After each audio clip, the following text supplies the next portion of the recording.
This is André Esteves. André, let's start with the big picture. Pardon me. Wardrobe malfunction.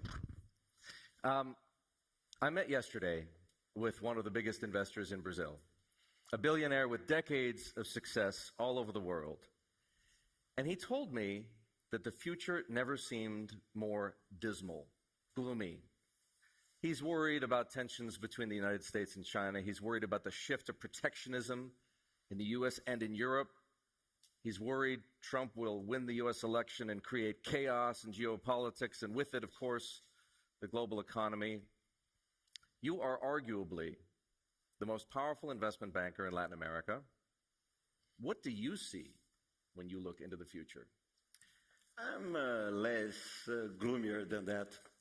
I think, of course, we have global geopolitical tensions, a lot of things to worry about. But generally, the world has been handling that. And I'm not necessarily bearish on geopolitical issues when you think about Trump election, right? I think Trump has been tough but responsible. And sometimes when you have confusion in the saloon, it's not necessarily bad to have someone arriving with unpredictable behavior can bring more predictable behavior of everybody else. So should I interpret that as you seeing a Trump victory as a positive? No, I'm just saying that you have a genetic view of bringing more unpredictable outcomes, and I don't think it's not necessarily true. Unpredictability isn't that necessarily a bad thing? Yes, that's my point.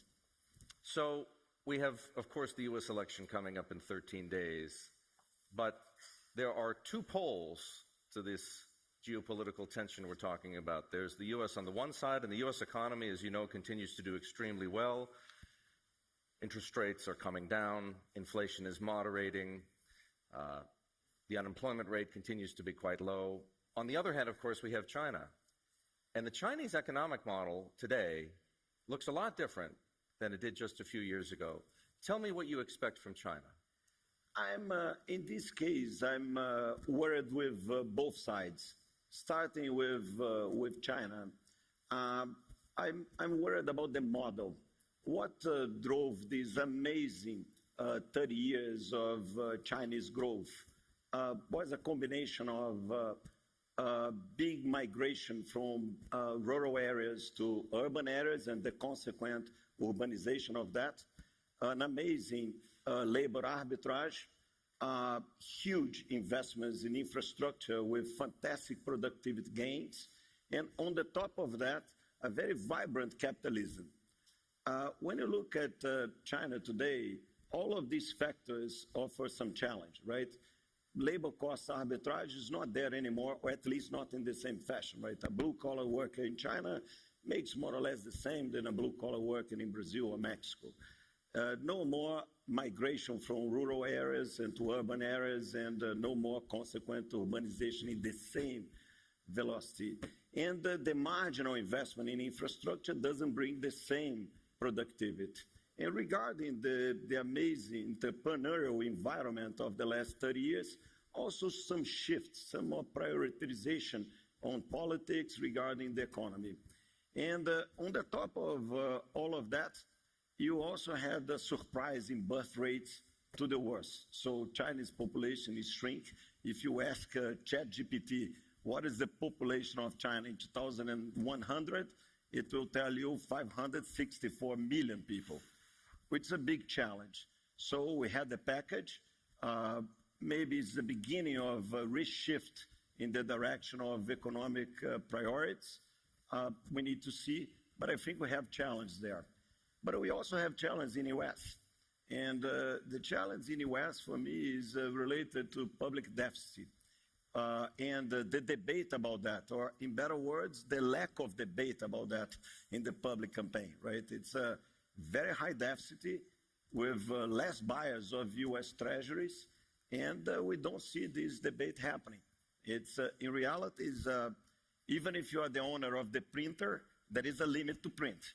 So I'm worried about that with the US. So if on the one hand you have a very different Chinese economic model in which you lack some confidence, and you have a US deficit ballooning out of control, and the potential for the bill, if you will, to come due at someday in the not too distant future, what does the combination of those two things mean for the global economy, and perhaps more relevantly, seeing as we're sitting here in São Paulo, the economies of the global south? I think generally these combinations bring volatility. And if you look this year, somehow that's what we are seeing when you look at US. We started the year pricing a 50 bips cut in March, with 7 other cuts in the yield curve. Then March arrived and no cuts, and gradually the other cuts disappeared from the yield curve. By mid-year, we had a view that no more cuts ever. Then 2 months later, and our fear was we are very close to a recession. And eventually we need an emergency cut, an intermeeting monetary policy committee meeting of the Fed. And then suddenly, no, it's not close to a recession, but we got 50 bips cut in September meeting. 1 week later, the market was worried about eventually no more cuts this year. So it's an interesting scenario because it's amazing volatility of scenarios, and part of that driven by the Fed. And when you look at the underlying assets, the US economy, much less volatile than that. So it's an interesting landscape, probably related to what we discussed before. When you say driven by the Fed, are you suggesting that the Fed is either over-communicating or miscommunicating?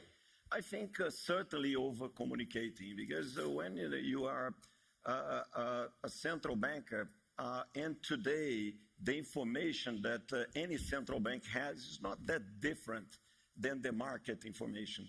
But if you over-communicate, you over-guide the markets in the best of your interests and objectives, you lose what is the most important point of observation, which is the market price.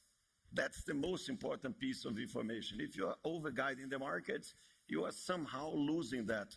And I think we are in a moment of global central banking that we are over-communicating, not necessarily miscommunicating, but we are over-guiding markets. I prefer a more quiet central bank and let the market provide us with a very important piece of information, which is the prices. Most of the world's major central banks, including the Fed, are, of course, cutting interest rates as inflation subsides. The Banco Central do Brasil is going in the opposite direction. It's raising rates. And usually, when a central bank raises rates, the currency appreciates. But that's not what's happening here in Brazil. In fact, the real keeps getting weaker. What's wrong with this picture? I think markets are more pessimist than the state of the economy in Brazil. Brazil will grow 3.1%, 3.2%, and very important, without any constraint in the external accounts. So current account deficit will be something around 1.5%. We have international reserves that are quite liquid, the US Treasuries, low external debt. So it's an interesting balance. There is a lack of confidence about long-term fiscal results, which is we need to deliver.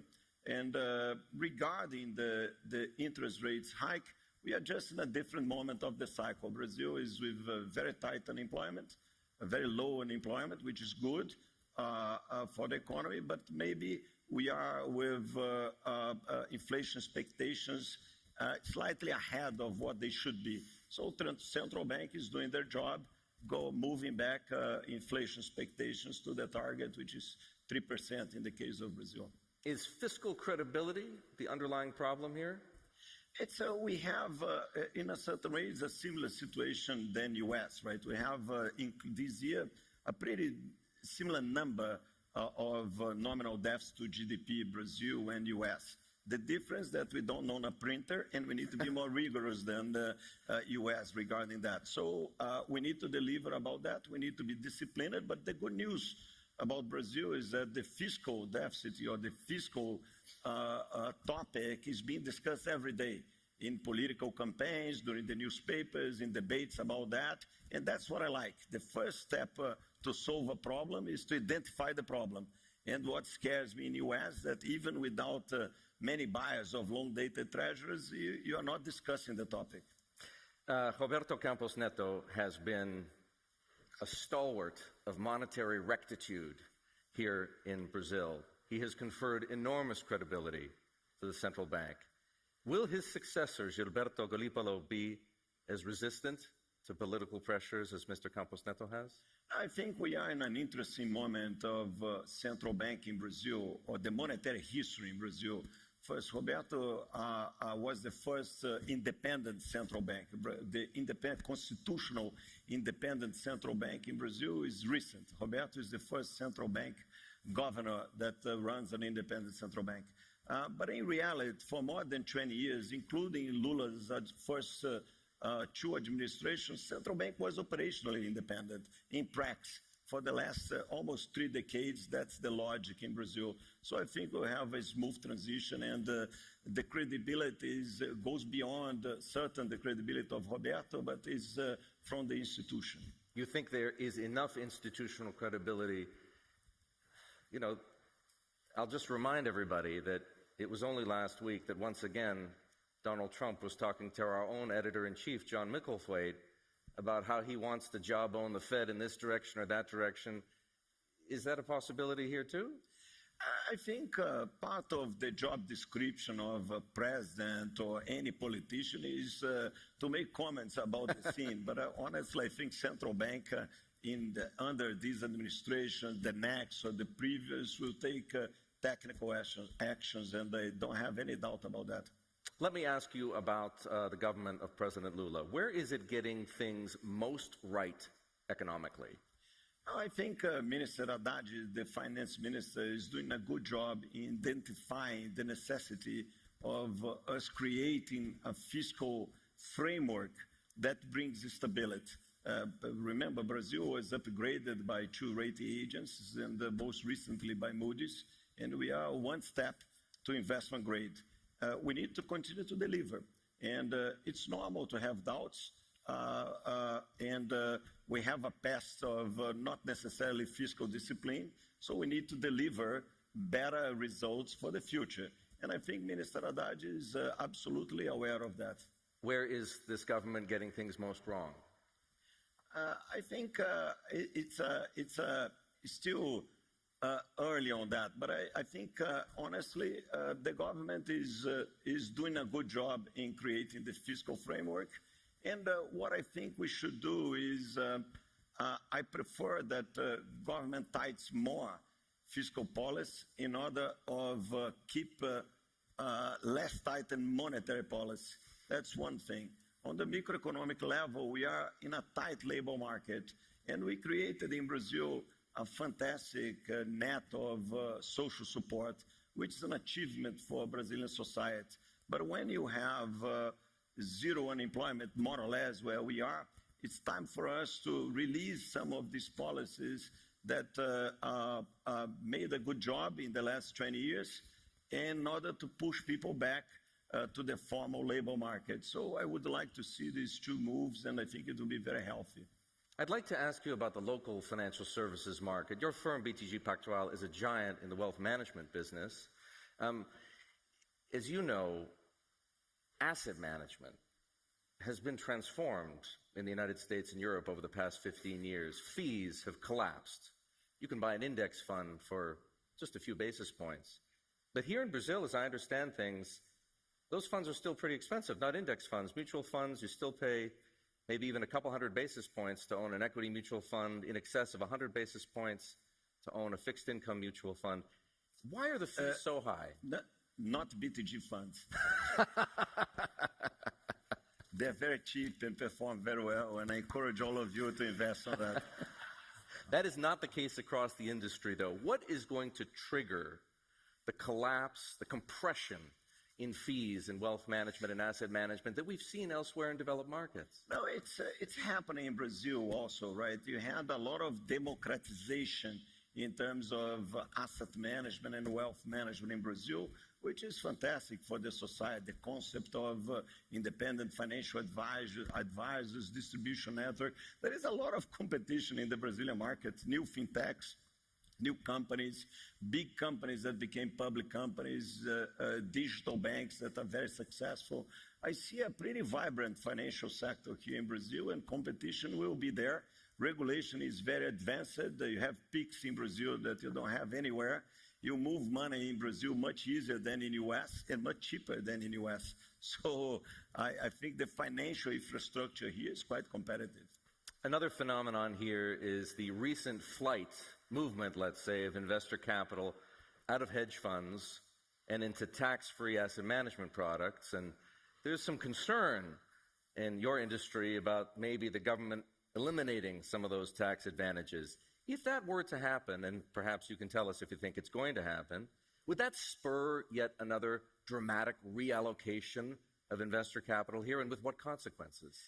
I don't see this happening because I think the big move in terms of keeping these tax incentivized products under control already happened correctly, right?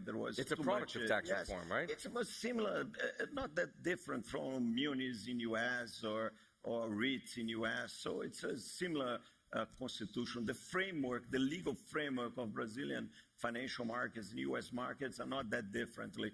Here, I like the last change in regulation, and I think they were correct, produced by Brazilian SEC, Central Bank of Brazil, and I don't see big capital dislocations. I think we are going the right direction there.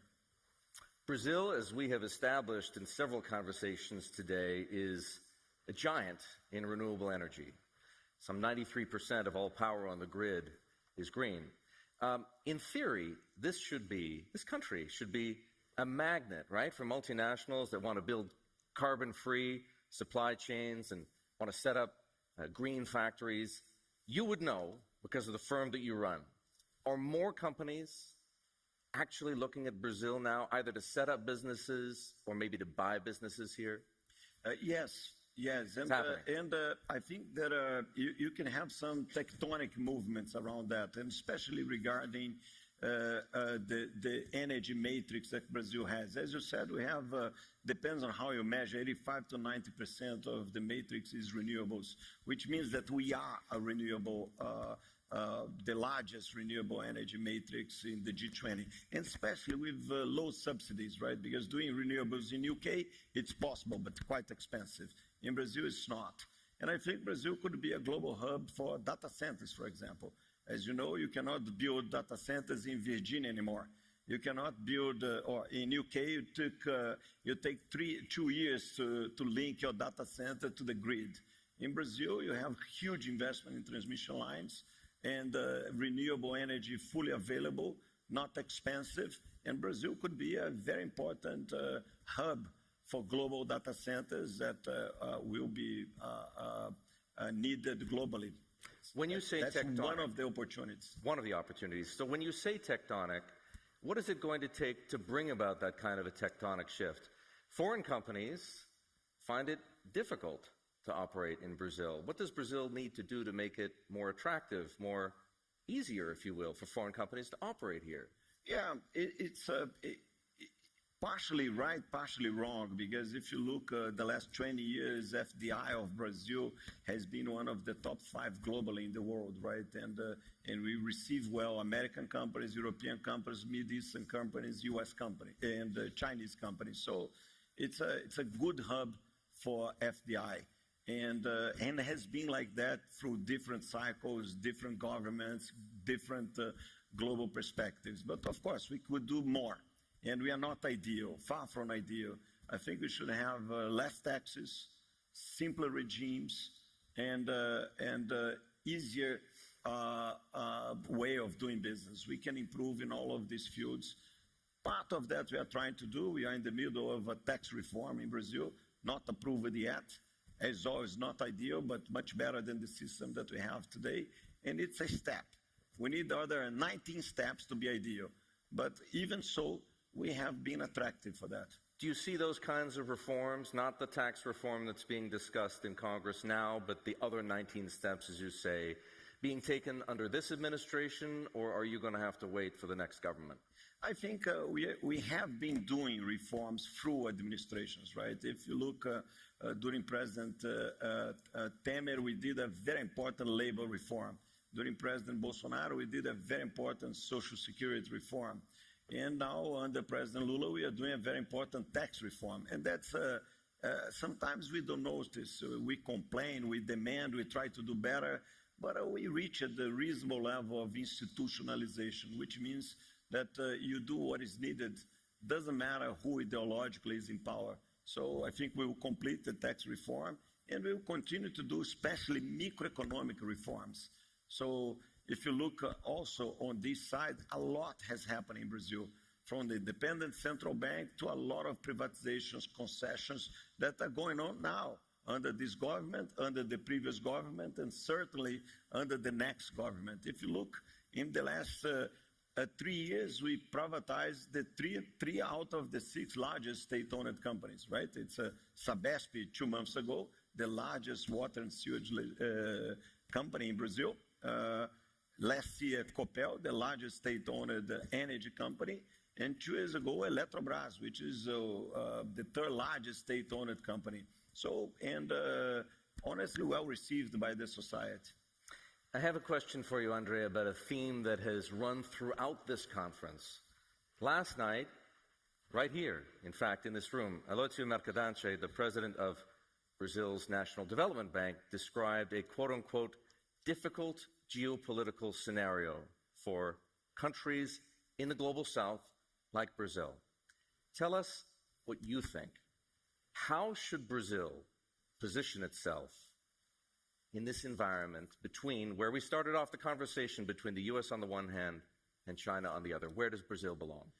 I think we should do what we have been doing, right? Sometimes we go a little bit more one side, a little bit more the other side, but if you look back, we have very good relationships to the U.S. Here we have our dear ambassador that we talk frequently. We have very good relationship with Europe, with Middle East, with China. And especially if you are a Chinese infrastructure company, an European industrial company, or a U.S. service company, you are treated equally in Brazil. All of them will follow the same rules, will obey the same law. And that's, I think, what makes Brazil a neutral country at the end of the day. So culturally, we are open. Doesn't matter if you came from Middle East, China, or U.S., you'll be treated equally. So we'll provide service, you need to pay taxes, you get BTG advice, and you do good business in Brazil, and nobody cares if you are making money, you pay your dividends, and it will be welcome. And that's what makes Brazil eventually a winner in this big geopolitical dislocation of divisive world. André, I'd like to thank you very much. Yeah, thank you. Ladies and gentlemen, please join me in thanking André Esteves. Thank you.